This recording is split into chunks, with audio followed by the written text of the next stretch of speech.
almost all healthcare questions are so personal. Not only are they personal to you because of your family makeup and your healthcare makeup, but also to your employer's cost.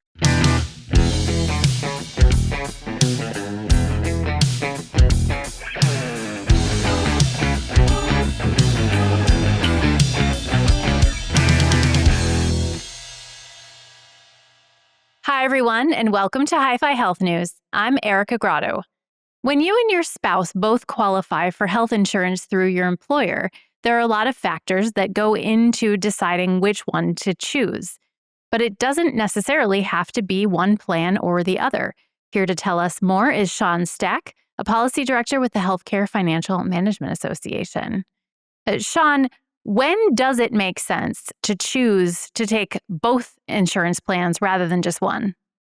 So if both spouses work and both employers offer health insurance, it can be beneficial for each to be primary on their own employer's plan.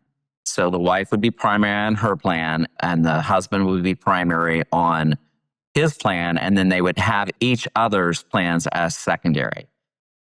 That type of setup could lower out-of-pocket costs by coordinating benefits and covering the deductible, the co-insurance, the co-pays from each of their primary plans. It could also provide, depending on the nuances of any type of chronic care needs they have or medical needs they have, it could also provide a broader network of provider access. Because you're having, if the two plans are different plans, it could expand their provider network access. And it also could offer double coverage for expensive or frequent care that they may each need.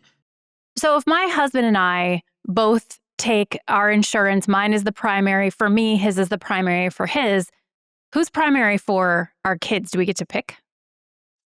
Primary versus secondary typically is determined by what is called the birthday rule.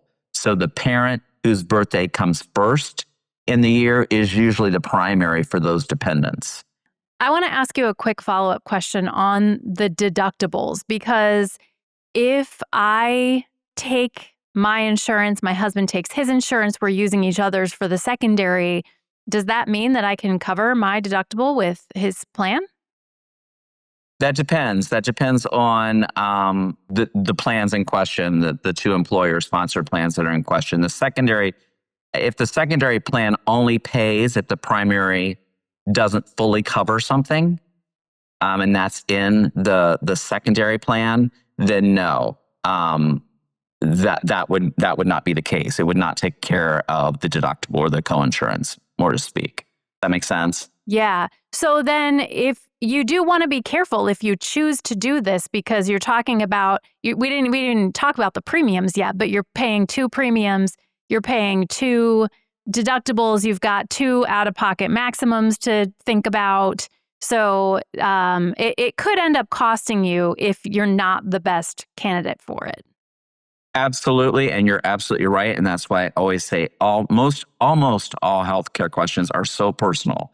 Not only are they personal to you because of your family makeup and your healthcare makeup, but also to your employer's cost, right? So yes, if you're paying premiums for both plans, which is going to cost quite a bit of money, right? Because as soon as you add that one plus to the employee plan or add a family to two employee plans, you're paying a lot more for benefits. If you're all healthy, especially if it's just you and your husband, and you're both healthy and don't have chronic conditions, really think if you really want to have that extra insurance or not. Do you really need to be paying, double premiums on both sides for, maybe not double, but more expensive premiums on both sides if you don't have significant chronic care that you're taking advantage of, benefits there? Ask both insurers how their coordination of benefits works in your very specific case, or your HR person if they know insurance really well. And then run the numbers. Compare the dual premiums versus the expected savings for dual coverage. If one plan is clearly better, you might consider opting for only the better plan rather than having both, if you can do that, if the employers will allow you to do that. And then does one of your employers offer a FSA, a flexible spending account, or an HSA, a healthcare savings account, and what strategically works better for your household based on your conditions. So lots to think about there. Yeah. And there are definitely, as we said before, several factors that go into the decision, not just to go with both spouses coverage, but which one to choose. So that'll do it for us today. I'm Erika Grotto for Hi-Fi Health News. Thanks for watching.